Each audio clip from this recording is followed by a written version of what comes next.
What's going on, everybody? Hope you're all having a fantastic day today. Now, I don't know if I'm going to take this news good or if I'm going to take it bad, but over on Twitter, a very reliable leaker, Modern Warfare 2 OG, went ahead and said, got a little info on Modern Warfare 2 today. Apparently, Infinity Ward are feeling very good about the game. Development is farther ahead than projected, with still over a year to finish. Should be in a good state once it's time to release. Now, I'm going to go ahead and start off with positive things that I see out of this tweet. It's a good thing that Infinity Ward is doing well on their specific title. It's a great thing to hear that the future of Call of Duty is actually not in a very negative spot. And obviously, as we know, Infinity Ward has probably released the most polished game we've seen in probably about 5 years from the Call of Duty franchise. I'm being completely honest here, and despite my hate for Modern Warfare 2019, and despite all the god-awful things they did in that game that made me just completely turn it away and never want to touch it again. At its core, it's still probably the most innovative Call of Duty game we have ever seen to date, with additions that we never thought would come into a Call of Duty game, also releasing one of the most popular BRs ever made.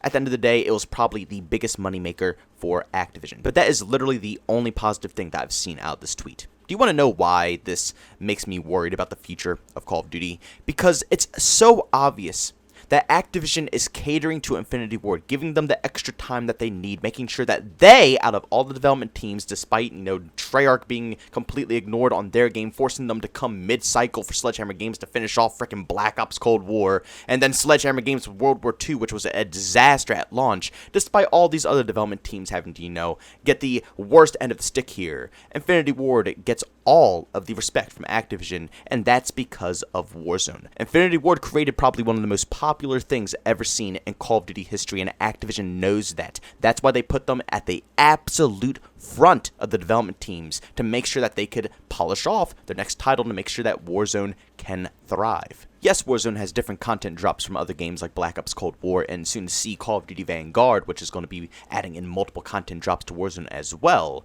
But at the end of the day, Warzone is strictly a part of Modern Warfare. When it was released, it was included in Modern Warfare. It was under the same exact title. The only reason it's separated now is because it got a massive boost of popularity, and tons of people are playing that game way more than they play Modern Warfare. So obviously Activision saw no purpose in keeping Modern Warfare and Warzone together, so they clearly separated it to make Warzone a standalone title. But at its core, Warzone is a part of the Modern Warfare universe. You can add as much content as you want from any game that's going to be coming out in the future, but at its core, like I just said, it's a part of Modern Warfare. So in my personal opinion, in order to branch off in Warzone successfully, they have to make another modern day title, which is obviously going to be Modern Warfare 2 coming by Infinity Ward. Now, that was supposed to be coming this year. As we all know, Sledgehammer Games got completely cut from their title with Black Ops Cold War. Treyarch literally had to come in mid-development cycle to assist with Sledgehammer Games. Actually, not even assist. Treyarch came in to take command of Black Ops Cold War. So they took over the whole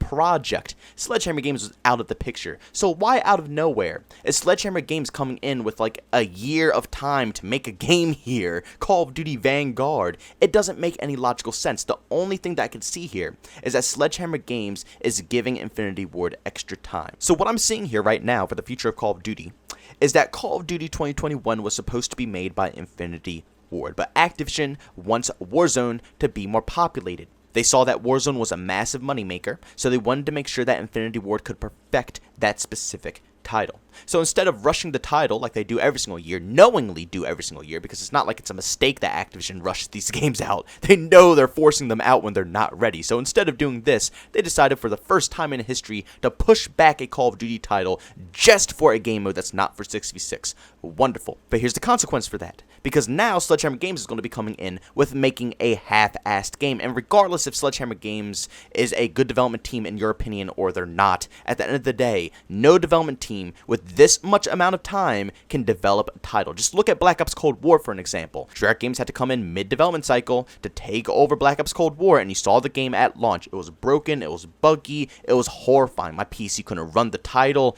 It's just disgusting. So even people with massive high-end PCs could not still run Black Ops Cold War. It was horribly optimized. It was clearly not ready to be launched, and that was because Treyarch was not given enough time to design their game. And here we go with the same exact cycle. If Treyarch can't do it, what in God's name makes anybody think Sledgehammer Games is going to be able to do the same thing with less time than Treyarch designing a game? And to top it all off, Activision is deciding to mess around in the wrong way right now, during the worst time in history when all of these massive FPS games are coming into the scene. You see, I personally think it would have been a better idea if Activision just completely took the year off, not bringing in any development teams to half-ass a game to force out a product, because that's only going to give them bad rep. Imagine, if Battlefield 2042 drops, Halo Infinite drops, X-Defiant, we got Splitgate, all these different FPS games are coming out right now.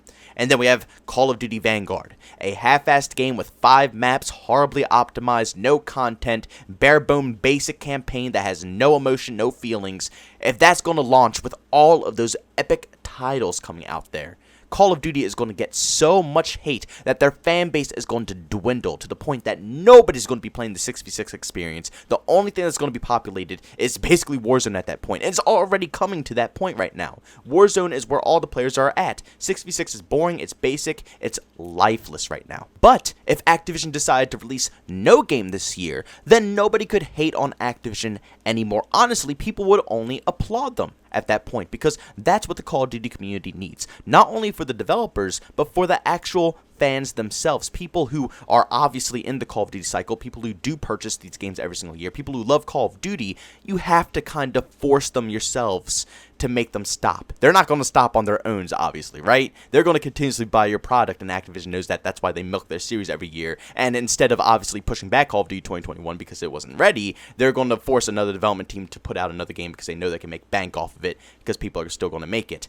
But Activision shouldn't be greedy. They should allow the development team to have extra time and cut a full game for the year. Because then when Battlefield 2042 drops and Halo Infinite drops and all these other games come out, the competition isn't going to completely wipe out Call of Duty, because there is no Call of Duty game to be wiped out. You see what I'm saying here? The only way Call of Duty could get any type of negative press is if there's a game to critique. But if there is no title out there, then nobody can say anything. They can go under the radar. They can continuously work on whatever the next game that Infinity Ward is working on, which is supposed to be Modern Warfare 2, or however they're going to be titling it, but obviously, it's the game coming after Modern Warfare 2019. And nobody will give them any problems. Nobody will be leaving the franchise because of another broken, half-assed game. And people will only be applauding, like I said, applauding Activision, because they're finally giving the game a break, which we've been begging for almost every single year now.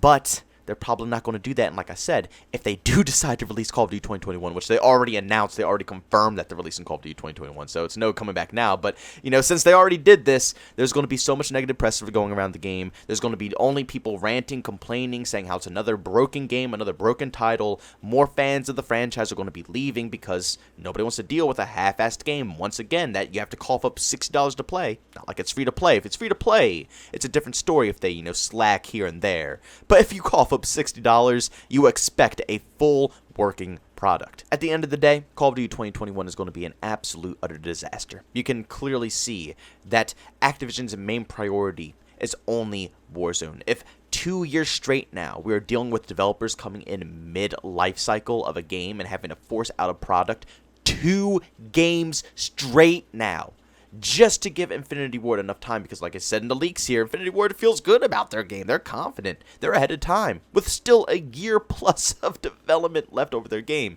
Yet here we are with, no word on how Sledgehammer's doing, no word about how the game is turning out, and all the leaks and rumors are that the game is turning out like absolute crap right now, including Black Ops Cold War, which was in the same life cycle with a development team coming in midway. That turned out to be a disaster. It's better now, I'm going to be honest. It's not completely good, but it's much better now compared to what it was day one. But I'm getting off topic here. Warzone gets main priority always, because we obviously know Infinity Ward is not working on a multiplayer experience 6v6, and if they are, I don't know what they're going to be doing, because I did not enjoy Modern Warfare 2019, and I'm pretty sure they're probably going to stick to the same style, which I probably more than likely will not enjoy. God help my soul. I'm fingers crossed how that game is going to be turning out. But we know that 6v6 isn't going to be popping. So clearly, the reason that they're getting extra time is to make sure Warzone either gets a new map, a major update, a new overhaul with different meta changes. obviously something big is happening that Activision is plotting for to make them a ton of cash. At the end of the day, it's really sickening. I hate to see it. It's sad that Call of Duty 2021 is going to suffer such a tragic fate just simply because Activision wants to prioritize BR over what makes Call of Duty so good. You know, what makes the reason that we all come back year after year after year, the core Call of Duty experience, 6v6. It's just really sad to see. But guys, thank you so much for tuning into this video. If you enjoyed it, make sure you leave a like button. If you hate it, leave a dislike. Also, if you're brand new and you enjoy the content, don't subscribe and hit that notification button. Also, want to chat with me, there's two ways to do so. I have a Twitter and Discord. Both those links are down in the description. And also want to catch me live streams of video games I do over on Twitch. Link to that is in the description as well. But guys, thank you so much for tuning in. See you on the next one. Peace out.